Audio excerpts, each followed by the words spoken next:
Avicii, c'était un mec très gentil, très généreux, un des plus talentueux avec qui j'ai été en studio. Donc, ça m'a fait beaucoup de peine. Ça m'a beaucoup touché. Au-delà de la peine que je peux avoir en tant qu'ami, ça m'a aussi beaucoup touché, comme ça a touché toute ma communauté. Je pense que ça nous a tous chamboulés, ça nous a tous fait réfléchir sur notre vie. Parce on se pousse tous en permanence au-delà de nos limites. Les gens ne se rendent pas forcément compte de ça et c'est très bien comme ça, mais c'est une vie qui est très difficile, qui donne d'énormes satisfactions, mais qui est aussi épuisante physiquement et mentalement.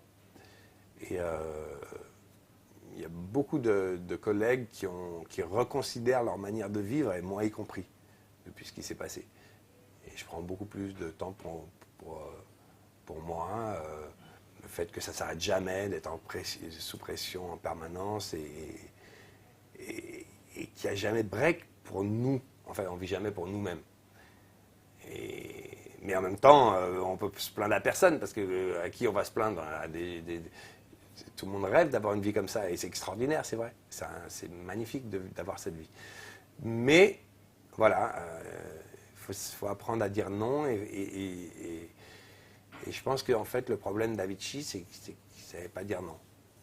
Et parce qu'il était peut-être trop gentil. Tu sentais que c'était quelqu'un de fragile?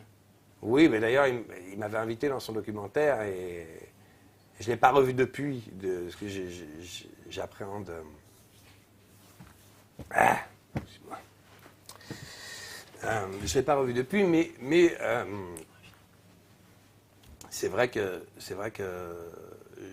je me souviens très bien de l'interview, et je parlais déjà en faisant allusion à la fragilité qu'il avait et à la difficulté de notre vie, et que je le comprenais très bien.